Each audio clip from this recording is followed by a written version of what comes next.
And it was so interesting to see this guy who made this game in 1977 and the woes and the trials and tribulations they went through mirror so many things now. There's almost no room for anything else. You have to hit these points. You have to include Right. these Well, we have words. to put a cactar in here somewhere. First, I just need to hear it from you. What's your guys' favorite Dragon Quest? What's your take on it? I've never played a Dragon Quest, but if Ben Moore tells me that I should play it, because I only play games that Ben Moore tells me to play now.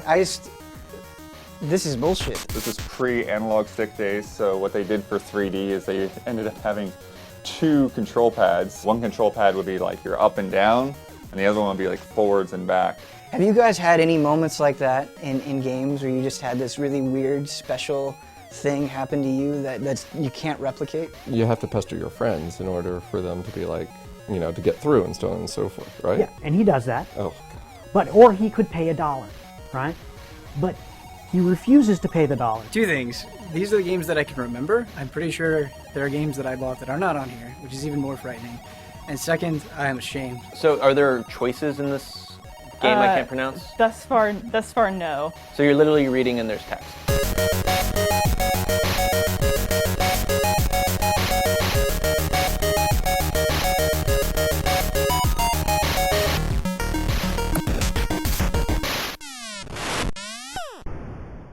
A zillion years ago on Invisible Walls, one of the things we did was we had 10 topics in one show, and everyone just had a couple minutes to talk and everyone could kind of discuss.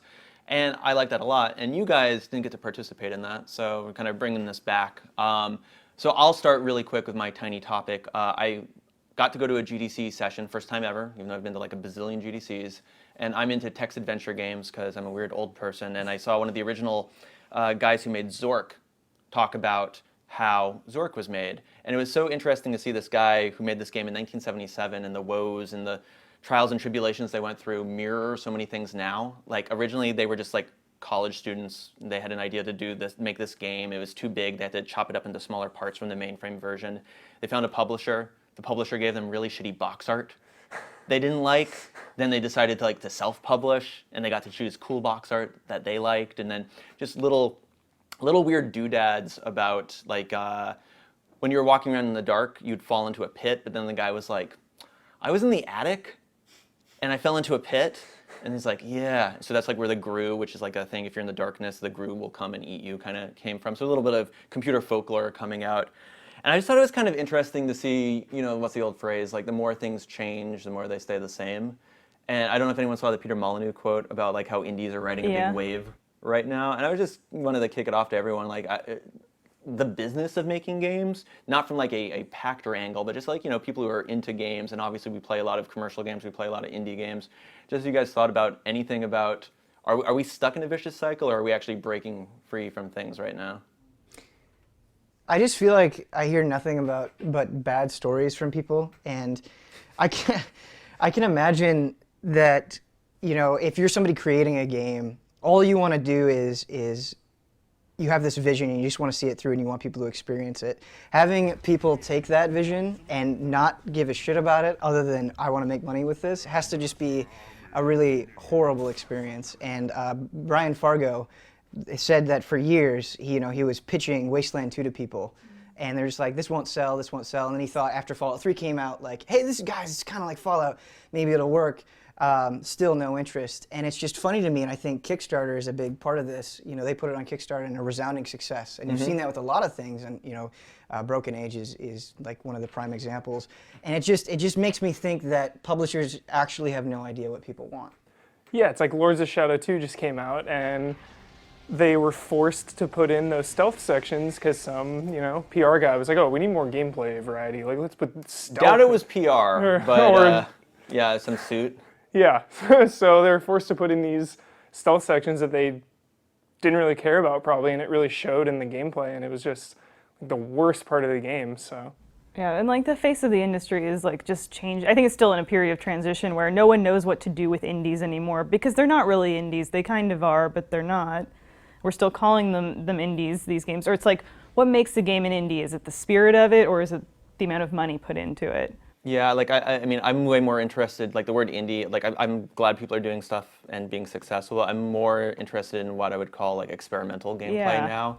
Like I think Super Meat Boy was the one game where I was like kind of into it, and like this game is what it is. Like, there's cool stuff, obviously, you know, what's his name, Dr. Fetus, Professor Fetus and stuff. It's like, it's funny and it's out there, but that game is, and no, that's not a slight against that game or like Binding of Isaac or anything like Team Meat's done, but yeah, I'm just getting a little more interested in things that kind of, like those Tale of Tales games and stuff that kind of go outside the curve, even if they're not always as successful, like the last Jason Rower game, Castle Doctrine. Yeah. Oh. Cool idea, not the best execution. So I know we're talking about this after the fact, well after the fact, but I think sort of the positivity and the energy about Brave the Default was so high that I really wanted to get you guys in to talk about it, because like I haven't seen this office so excited about a JRPG in like forever, and that's really cool to see. What is it about Brave the Default, do you think, that has people so turned on? Not in a sexual way. Yeah, no, you can't be. Well, It's Dia's pretty impossible 'cause hot. they're I'm so just going to short. put it out there. You know, it's just like... DS is hot right now. You know, like the Wind Vestal, I'm not going to go there. You know, like she's got a whole thing going on. If she's got her outfit, it's a sexy outfit that she's got to wear to bring the crystals back. But a Dia, I mean, she's sassy. You know, it's like I'm totally in. I think it's really accessible. I just, like, when I played the demo, the one thing I was telling Ben was that, like, every time I was like, oh, like an echo herb, like, I know what that does. Or, like, you know, like the items and the way everything that, like, you know, like ninjas are good with, you know, daggers, like big surprise. When you say accessible, I think that's interesting, because I think you're right, because it uses a very familiar language, but I don't think that translates to easy. It's hard going back to other JRPGs that don't let you play the way you want to play them, and how big of a deal that is, I think. And that's what I mean about accessible. Not that you're saying it's not easy. You know, there's definitely battles. I like that a lot of the side quests are harder than the main quests. So a little blue flag would go up and I'd be like, oh, I'll take that job, and then just like, good night, you know, like get back to the main story. But it gives you the freedom to, if you want a power level, you can do it. If you want to level up that class to make that you know, fight a little bit easier, you can do that. You can put in the time. It doesn't make the whole experience easier. You still have to invest more energy to get to where you want to go. And I think there's one like crippling flaw that some people have tried to defend in interesting ways, but I think is just straight up bad. There's a point in the game where you get to what seems like the ending, and this is obviously a spoiler. I know, yeah, I've read about this. Yeah, so you get all the crystals restored, and you go to the white light, and it turns out you just reset time, like you just go back. And you're like, wait, what happened? This doesn't make any sense. Let's just do the same thing that we did again. So you go, you restore the crystals again, you go and time resets again. And it resets 4 times. But how many hours did you get out of it the first time through before you hit that time loop? So I was at 20 hours when I got to the natural ending, and I would have been so happy if that was it. I'm at 20 hours now. Yeah. And I still have to get the Earth Crystal. Like 20 hours, that's a good point. Like, you should be done with the game at 20 hours, you know So what I mean? I feel like there's this expectation that JRPGs need to be 40 to 50 hours, and I think that's bullshit. Oh, see, I don't know. Like, I like this. I guess I've been raised with that. Like, Yeah. that's ingrained since Super Nintendo, you know? It's just like, I need all of this time. But what about this? I'm not opposed to a game feeling 40 or 50 hours, but I see no reason to force it to be that. Yeah. You know? Oh. Like, Yeah. whatever the scope of your game is, let it be that scope and be okay with it. You know, if that's 20 hours, fine. If that's 5, like, Crimson Shroud is one of the best JRPGs I've played in the last few years. It's 5 hours long, but Yeah. it feels complete, right? But it's also priced at that.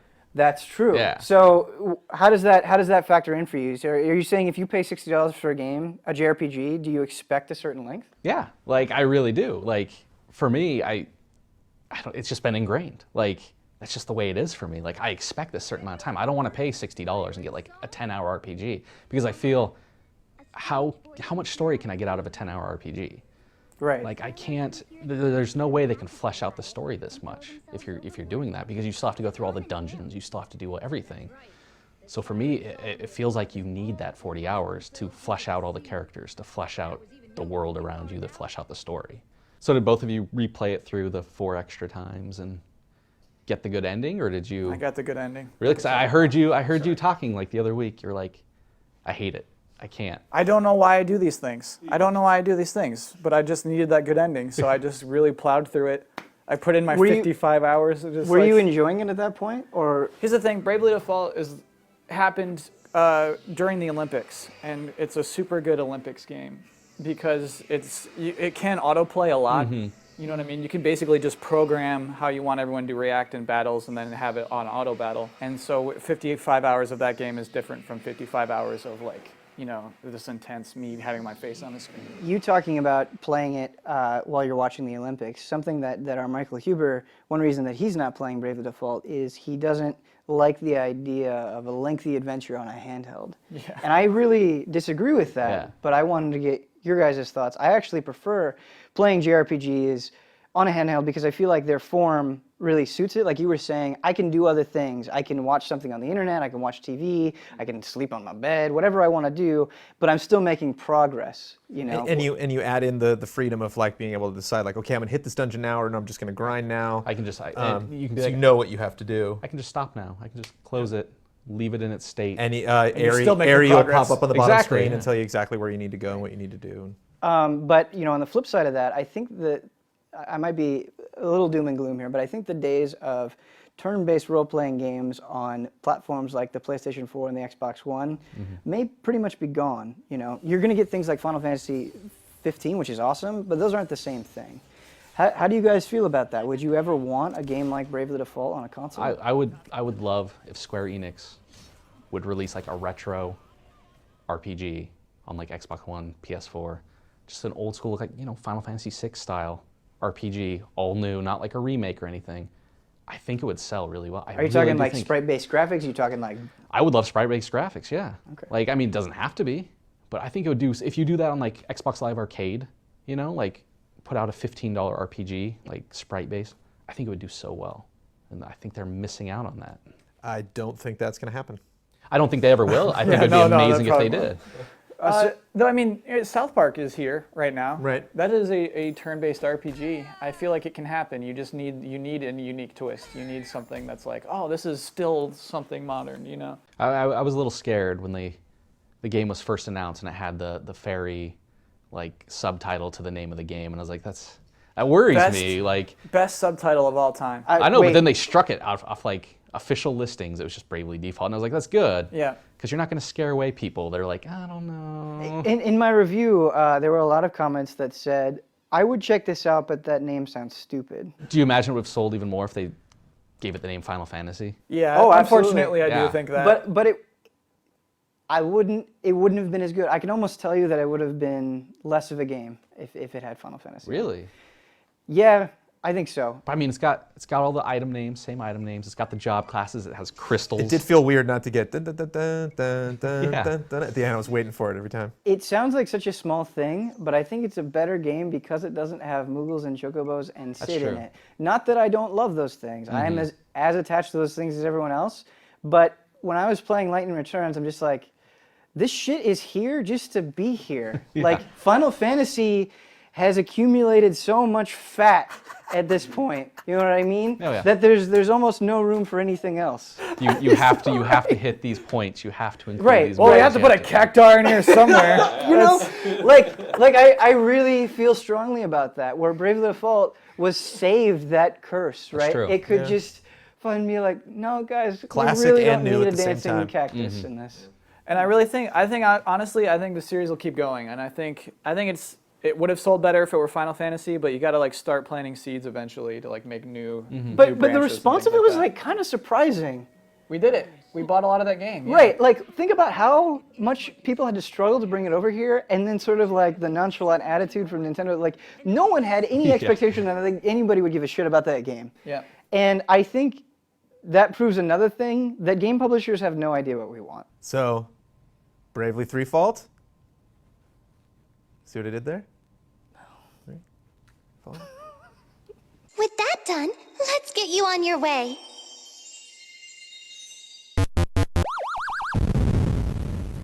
Dragon Quest. Yeah. What happened to this franchise, Dragon Quest? We got Dragon Quest VIII, which is my favorite of the series, in 2004, which is so a decade ago now, almost. It was actually that long ago, wow. Yeah. And then, brilliant game, love that game. It's my favorite JRPG. And then 5 years later, we got Dragon Quest IX, which is like the lifeless party members, and it was a 3DS game. And then years after that, we got Dragon Quest X. What's wrong with a 3DS game?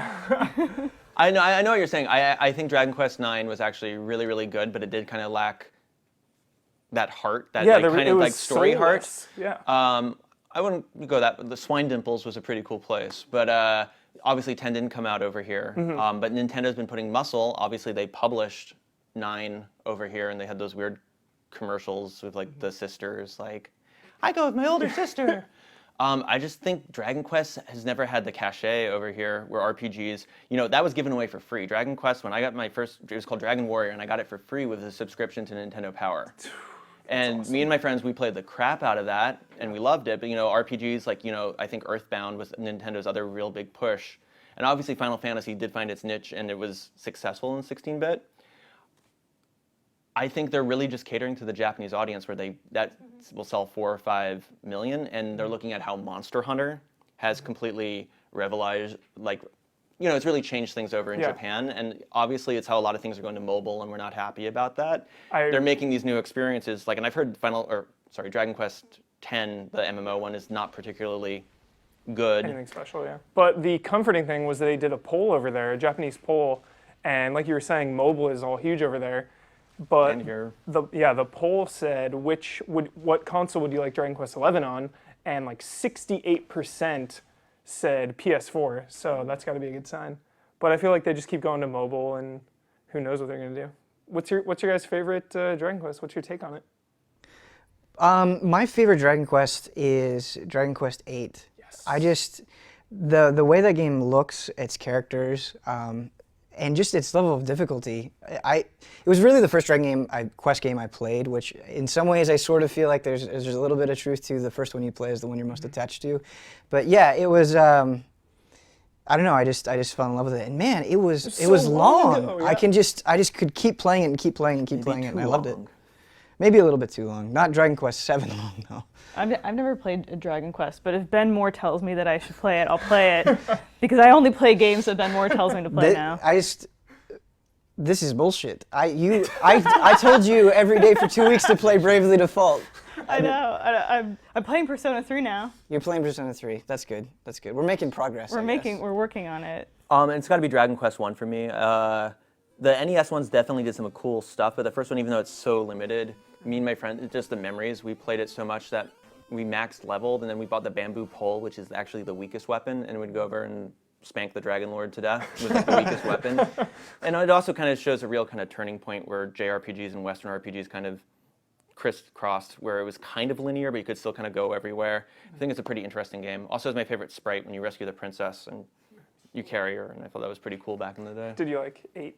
I did like 8. I thought it was too long, and the loading times for going into menus and stuff. I know it's so petty, but it killed me. The micro loads everywhere. Yeah. What's a good entry now if you are going to start getting 8's still pretty good. 8.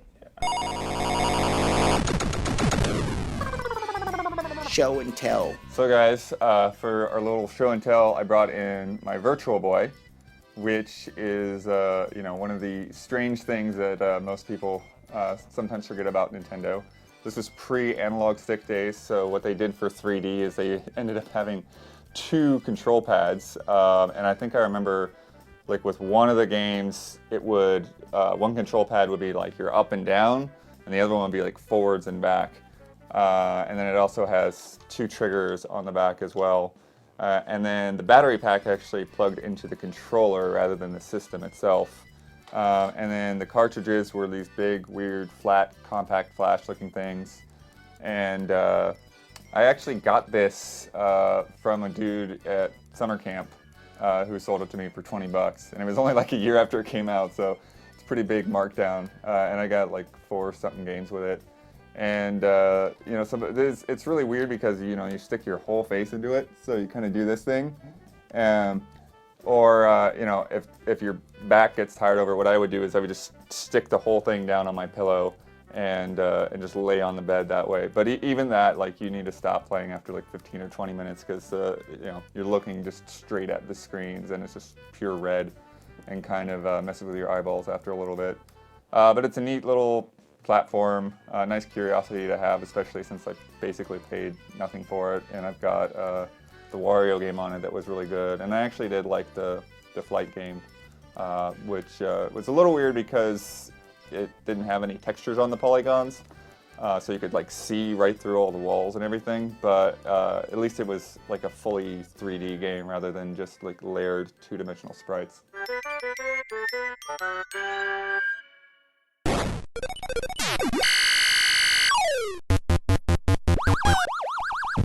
So my favorite moment that's ever happened in Dark Souls is, it was on New Game Plus, and I was going to fight the gargoyles, and I saw a summon sign down. And I summoned this guy, and he did the bow, which is pretty typical, and he had a full set of armor on. He had Havel's armor on, and he took off all of his armor, and he was completely naked. And I was like, okay, why is he doing this? And I was like, whatever, like, do you want to fight the boss now? I mean, I wasn't telling him this, but I wasn't sure what to do. I was, whatever. And then he put all of his armor back on, and then he took it off again. And then he did this one more time, and I realized that he wanted me to take my armor off. And it was just this How did you feel? Really weird, but it was kind of hilarious because this guy was trying to tell me this strange thing by just doing this action repeatedly. And so we went in there, and somehow we killed it. We killed the gargoyles without any armor, just our weapons and shield. And we just did Praise the Sun, and then he left. And it was this really like bizarre special moment, and I need to look up Praise the Sun on Urban Dictionary. Yeah, well, it just made me realize, it kind of made me think about games differently a little bit. And I know that sounds like hyperbole, but it was like, I appreciate that I had this unique experience that probably not very many people have had, or maybe no one else has had. Have you guys had any moments like that in games where you just had this really weird, special thing happen to you that you can't replicate? It's not really special to me, but I guess anyone that's played it, if you played Journey with someone else, yeah, the feeling of coming to conclusion and going through that with someone is great. It is. Like, they're just this anonymous person, and then that scene where you're in the snow and like you can lose them. Okay, let me ask you this. When you finished Journey, did you send a friend request to the last person you were with? No, but I also am really socially inept and actually don't really like playing online with people, especially strangers, except that was an experience that actually made me feel positive doing that. And those did you send a friend request to the guy that you were taking off your clothes with? I did. I've never messaged him or played anything else with him ever again, but he's on my friends list. His name is, well, I guess I shouldn't say his name. No, it's interesting you both bring up, the communication's limited. And, Miyazaki said for Demon Souls, Dark Souls is like, his thing was there was these people stuck on a snowy hill, and they had to push each other's cars up, but you wouldn't really get out of the car. So the people would help you up, but you couldn't really talk to them or anything like that by like gently pushing on your bumper. And it kind of evokes a weird sort of like, role playing in a more traditional sense without being like completely dorky about it, I guess. Even though there's definitely some dorky stuff going on. I played the Star Wars Galaxies beta, and it was before anyone could have mounts or anything. So I just met up with this random guy, which I don't really do that much because I'm antisocial in games kind of too. I like playing with friends, but for some reason I just partied up with this guy, and we were on Tatooine, and we just kept going out and out and out, and the world was huge at that time, and there were no mounts. So we were just wandering Tatooine for what felt like hours, and we got out there, and we both just had this feeling of like, are the developers watching us right now? Like, should we even be out here right now? So it was just this weird, like, we thought Big Brother was watching or something. I just felt completely lost. Yeah. I think we were looking for Jabba's palace. Like, no one had found it yet. Oh, cool. So. Wow, that's a long time ago, huh? Yeah, it's beta. So. You were a wee Mike at that point, huh? Yeah. So I had a friend, not me, a friend who was playing Candy Crush. Sure, friend. And the funniest thing, that he plays the game all the time, but refuses to put any money into it. The thing is that for him, the point of the game is to not pay for it. Now, mind you, the game's set up so that if you're not paying for it at a certain level, if you're not doing the microtransactions, then it's going to take you forever, and it's annoying and it's frustrating. You have to pester your friends in order for them to be like, to get through and so on and so forth, right? Yeah, and he does that. Oh God. Or he could pay $1, right? But he refuses to pay the dollar. Even though it frustrates him and bugs the hell out of him, he also refuses to stop playing the game. But he will not pay the dollar. For him, the game is to play the game without paying for it. So he's created a game in itself It's within a the metagame. game. It's a metagame. Right. It's a metagame of the metagame of microtransactions. That in principle, the principle is that he doesn't want to pay for it. Well, is it really a principle? I've heard people talk about microtransactions as like a moral thing. I refuse to give these people money, to pay money for things in the game. So the question becomes, you know, who's that going to hurt? You mean from a game design perspective, Like, or okay, from other players? Well, from other players. Like it's a terrible game design perspective. Like, why would you make a game that's arguably like terrible to play? Well, you don't set out trying to make a bad game. But it's like here's the thing, there's a balance there. No. The great part about free to play, okay, Right. is that it's free. Right. And so you get to play games that you would never ordinarily play. I mean, if it was a $60 game, you'd be like, I don't think so. But if it's a free-to-play game, you're like, let me try it out. Yeah, and if the game is bad, a game is bad. It is Right. not going to succeed, but you can have a very successful, fun-to-play, free-to-play game. The kind that I really find interesting, though, the microtransactions that I find interesting, are the ones where you pay for currency. Because that really stretches it kind of both ways. In some games, currency isn't that important, so it doesn't really matter. In some games, currency is kind of the whole point of the game. In EVE Online has a weird system. I'm not sure it's technically a microtransaction, but you can buy game time, and then they actually sell it as a token, an in-game token. And you can buy and sell this game time token in the game for in-game currency. I was trying to do some mining. I really wanted a better mining ship. That was kind of my goal, right? The goal that I set for myself was a new mining ship. It was around 25 million ISK. Now, I could grind for maybe 2 or 3 days, or I could spend $20, buy the Plex, sell it, get 650 million ISK, and then I could just buy my mining ship and then whatever else I wanted. It turns out the mining ship cost, if you do the math, cost about $1. But the weird thing for me was that it wasn't about the dollar. It was about how it changed the game, because my goal was to get money. And then if I paid for the money, then I could get my ship, and that was fine. But then suddenly I'm out of goals. I've got another 600 million ISK. What am I going to do next? It kind of, in a way, changes the game. But the question comes down to fairness. Do you feel like the money that you would spend to usurp the time or to get around it, do you feel like that was worth it? Like, would you rather keep that dollar and then grind through the game to get whatever you're looking for? It's not even about the dollar anymore. It's not, because it's about how it dollar. changed the game for Exactly. you, and it fundamentally eliminated the goal that you were trying to achieve by circumventing it with slapping down the money to just do it. Yeah, exactly. Yeah, so it's like, what do I do now? I have all this money.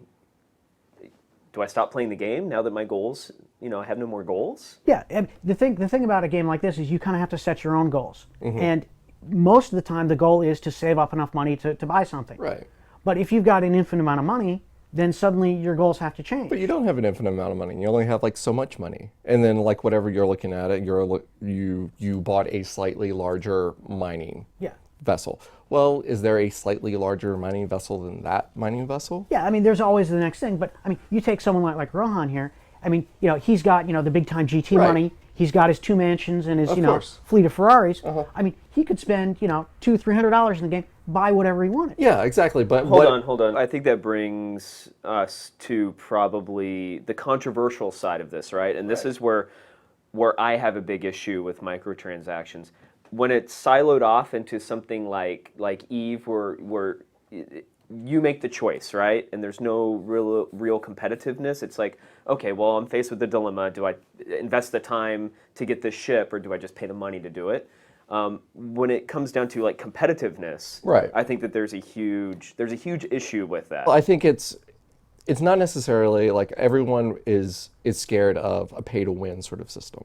Like that's what comes up every so often, or every time when it's this microtransaction. Well, I don't want a pay to win system. I don't want a pay to win system. It's not the pay to win system that breaks the game.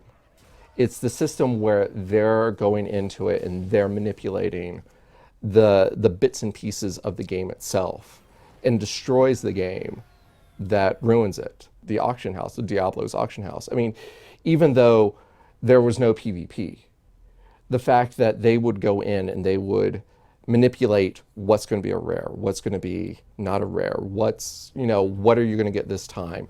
Is this item higher, is selling higher? Well, we're going to cut that item in half. Well, that screws up everyone else's game. I'm just playing a single player game and I just want to go through there and I want my legendary armor because I've sunk X amount of time into it and I just want to enjoy the game. But because there's this other tacked on sort of, microtransactions that I'm not even a part of, that's messing with the game. That's messing with me and my enjoyment of the game. And so once you start doing that, that starts, that's the problem with microtransactions. That's the economy. That's the futzing around with the economy in order to get like a couple of extra dollars from a couple of extra people. And I think that the evil games are eventually gonna find, water finds its own level, and eventually the evil games are gonna filter away, and then we're gonna end up with. You don't think so? No, I don't think so. I think there's too much money. I think it's up to us as media to educate people about, okay, this game, if this is a free-to-play game, what do you get at like $5? What do you get at $10? What do you get at $20? Like, what's really good about this? What's really bad about this? What do we like? What do we not like? I mean, I feel like we keep away from free-to-play games because they're sort of like free-to-play and they don't really have the same status, as it were, for like a larger title. For a game, you buy $60 and that's that. It's also really tough to follow these free-to-play games because they're always changing. They're constantly moving. Clash of Clans, when I first played it, which was about 3 years ago, is different than the Clash of Clans that you can pick up now. And so, like, you have to be on the ball. We have to be constantly reporting on these things. We have to go back and revisit these games, which I don't think, media necessarily does, because who wants to hear about an old game? So what you're saying is I just really need to rethink my faith in humanity. Yes. Okay. Okay, so we're all screwed. You got the Xbox One button for 365? How'd you pull that off? This is embarrassing. You want to do it right here, or you want to go over by the Skyrim guy? No, we can do it right here. Is this a secret intervention? Is that what this is? Wait, is this how we're doing this? What we've learned is that Ben Moore saving money. cannot resist buying games and borrowing games. He brought back a stack of like 10 games the other day that he borrowed. And so I've been wanting this for a long time. We've gotten Ben to give a list of the games he's purchased in about the past month and the games that he's played in that same time period. See if they match up. Two things. These are the games that I can remember. I'm pretty sure there are games that I bought that are not on here, which is even more frightening.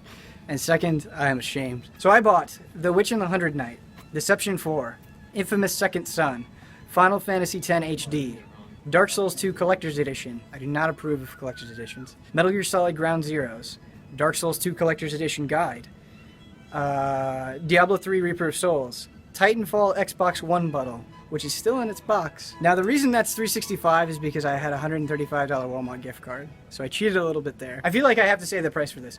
$100 on Hearthstone booster packs. And you've played? I've played, out of these games, Dark Souls 2, Ground Zeroes, which doesn't really count because my copy is still in its shrink wrap, however I played it for a review, Diablo 3, and Hearthstone. This might be the kicker to this list, is I am currently paying subscriptions for both World of Warcraft and Final Fantasy XIV. And not playing. And not playing them at all. Right. I'm sorry, don't live like this. Don't do it. This is a PSA. I'm a little bummed that it's like a shaming of Ben. because it's like Ben loves games. Yeah, it's a celebration. Yeah. Celebration of passion. The thing is that I'm not necessarily ashamed of spending money on games because I will play these someday. I swear to God. Exactly. Yeah. I think I'm just ashamed that I just keep playing Hearthstone.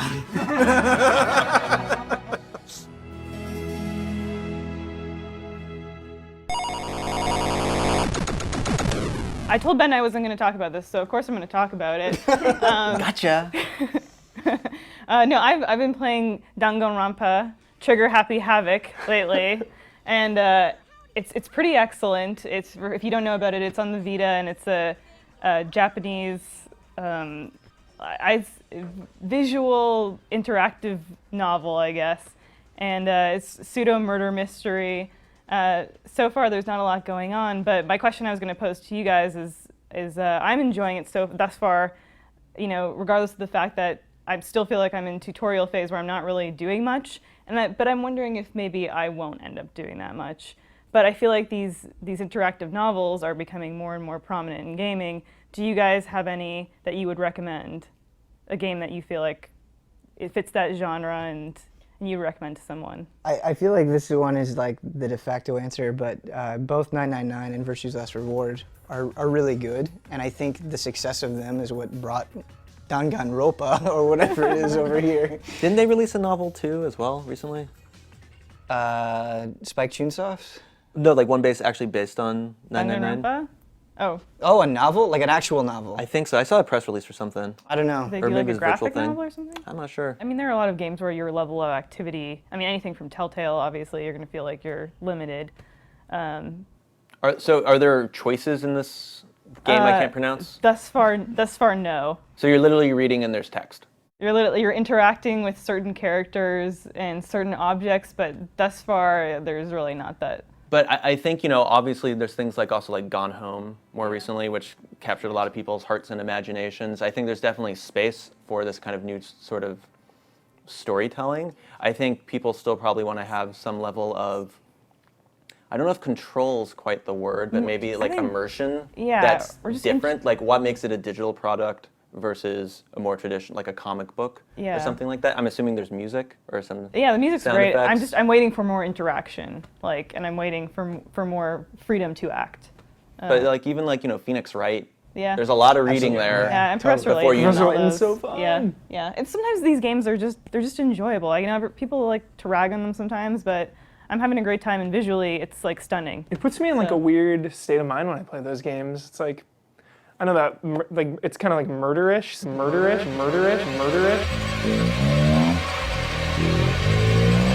Make him suffer. So maybe that's not as lighthearted as some other ones, but. But is that the game angle? Or are you still trying to figure out, even though it's not you're not doing it in the game, but you as Elise are like, who's done it? No one's been killed yet in my game, and I asked Ben. I tried to get that from Ben, but no one's been killed yet in his game either.